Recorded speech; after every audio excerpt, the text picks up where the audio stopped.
Thanks very much for staying with us. Time now for Eye on Africa with me, Georgia Calvin-Smith. Tonight, Senegal's president calls for calm as the opposition leader, Ousmane Sonko, urges more but peaceful protests. There have been days of deadly clashes. Sonko's supporters say rape charges brought against him are politically motivated. Also, you can't keep a good woman down. As the world marks International Women's Day, Namibia's First Lady speaks out about the hate speech that she's fielded over the years and urges us to think more carefully about the ease with which we insult, devalue and undermine women. And African women are more likely than men to be entrepreneurs, but they're given fewer opportunities and judged more harshly.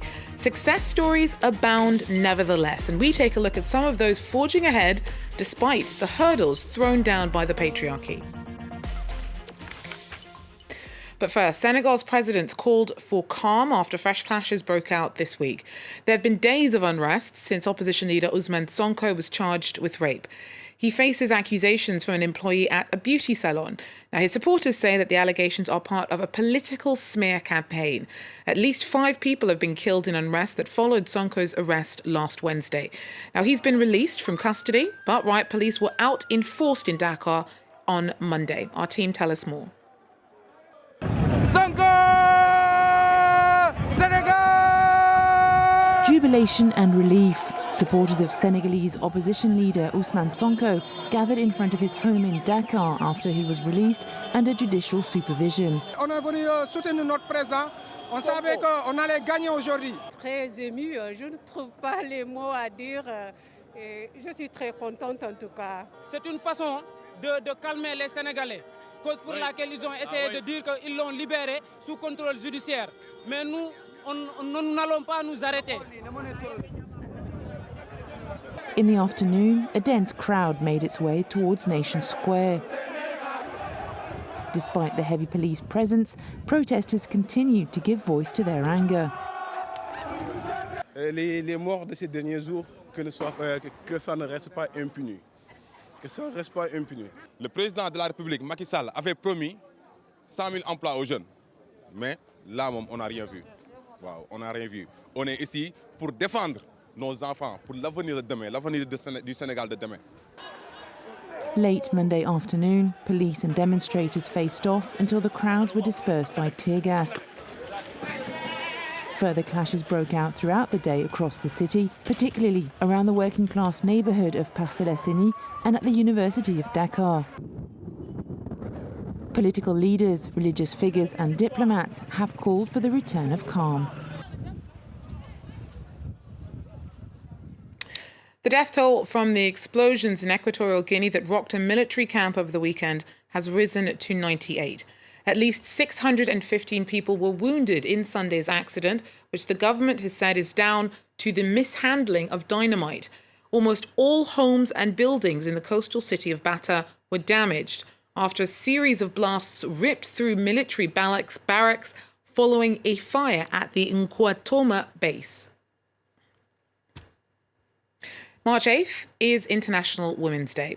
Although fighting injustice, unequal treatment and gender bias is, or at least should be, a daily goal, the date is a chance for the world to check in on progress. The last year has been a hard one for so many. Sadly, in times of hardship, women are rendered particularly vulnerable, economically, physically and psychologically. But still, they push on. Efforts to build a more inclusive world that celebrates female achievement have long faced challenges. On Monday, Namibia's First Lady shared her experiences and spoke out against the easy reflex some have to denigrate women. The misogynist's playbook has 3 rules. When you engage women, number 1, you can body shame by calling her fat or ugly. Number 2, you can call her stupid or unqualified. Or number 3, you can slut shame. Well, Maria, you may be onto something, as I've been subjected to all 3. Fat or ugly? Check. Stupid? Check. Slut shamed? Check. Too ambitious? Check. That's when they're not asking when or if my husband will impregnate me. That's when I'm not being told to shut up or to go back to the kitchen or reminded that I'm a empty-headed and a bad example to adolescent girls. My silence did not protect me. That's why I love that the International Women's Day theme is to choose to challenge. It sounds so simple. Power doesn't concede without a demand, and neither does patriarchy. It makes absolute sense to challenge any aspect of gender bias, as change doesn't come without challenge. I choose to challenge. I am challenging gendered insults this Women's Day because they aim to humiliate and reduce women into the restrictive box of societal norms and expectations. Powerful stuff. Now, women who speak up in traditionally male arenas take a risk, sometimes a deadly one. In Libya, several prominent female activists and politicians have been murdered or forcibly disappeared. And yet many continue to work tirelessly to bring about change. Our reporters met with one of them. The war has affected my country in many ways.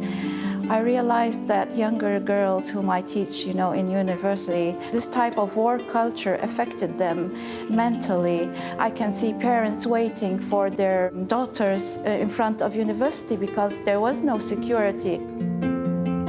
Lamis Ben Saad returned to war-torn Libya in 2015 and was so shocked that this professor of pharmacology became a political activist. 2019, it was dangerous. We could all the time hear bombs, explosives, airplanes, rockets. Her neighborhood on the edge of Tripoli was at the front lines of the most recent conflict.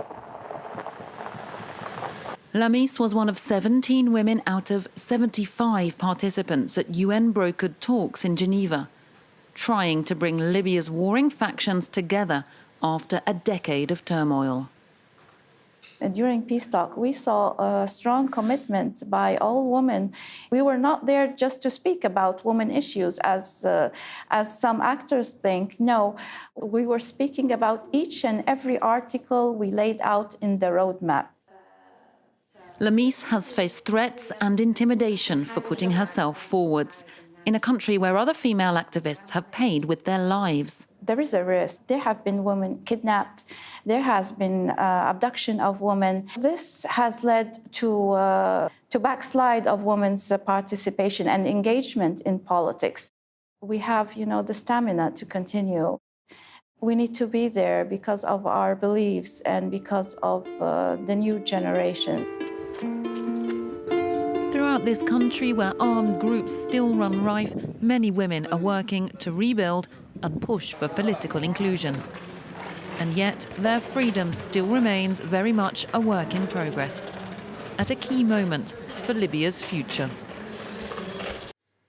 Well, access to information is key to the battle for equality between the genders. In Ivory Coast, many women are being deprived of their inheritance because they aren't aware of new laws that protect them from losing out on their husband's assets if he dies. Our team tells us more. Many women work the fields of Ivory Coast, but rare are those who, like Madeleine, manage their own plantations. She now owns one of the most beautiful houses in the village. Madeleine inherited the land after the death of her father.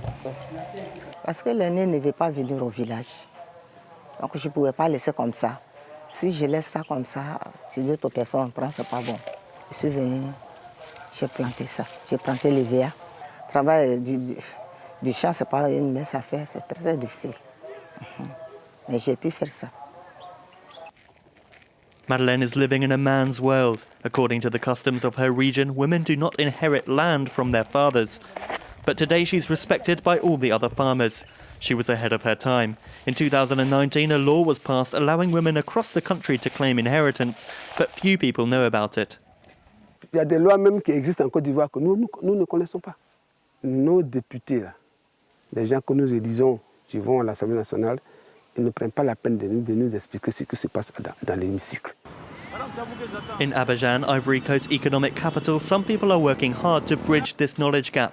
André Fessaline is a legal advisor and posts videos to her Facebook page to inform Ivorians about the law. She has thousands of followers online. Bienvenue dans le lexique juridique. Aujourd'hui, nous allons parler de l'ordre des successibles dans le cadre d'une succession légale. Depuis 2013 en Côte d'Ivoire, il y a eu énormément d'avancées juridiques, tant sur la loi du mariage que même sur la loi des successions, c'est bien. Maintenant, il faut que les citoyens ivoiriens se sentent concernés. Une veuve aujourd'hui qui sait qu'elle peut hériter au même titre que ses enfants, qui ne va pas ouvrir une succession en bonne et due forme et laisser le juge partager la succession, qui se fait tout arracher. Aujourd'hui, moi, j'ai mal parce que le droit la priorise, mais elle ne va pas bénéficier de cette loi. Ivorian women are often victims to tradition.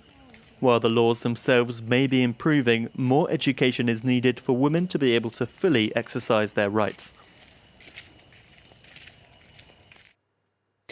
Now, African women are more likely than men to be entrepreneurs, but they struggle to get the backing that they need to get a lot of their projects off the ground. However, success stories abound nevertheless. Yasmin Abdel Karim returned to her native Egypt to found a logistics startup, and business is booming. Our team reports. Yasmin is off to an important meeting. Among her biggest clients is Jumia, Africa's leading e-commerce company. The problem is that some deliveries can take several days to arrive with clients. That's precisely why 1 year ago, Yasmin founded Yalla Fel Seka, which means let's hit the road, to speed up the process. The delivery service is not something that we are looking at. So we do not care about the service or use not to care about the service. And this is why we're here, because we wanted to disrupt this, domain or this vertical or sector. Is like delivery should be done properly and should be done with quality of service. And this is something new we are offering in the Egyptian market. After leaving Harvard 2 years ago, Yasmin managed to raise $3 million to develop her startup. She counts on the reliability and the speed of her delivery drivers to guarantee her service. In a city of 20 million people, where driving a few kilometres can frequently take over an hour. Yalla Fel Seka, or YFS, is surviving on this traffic.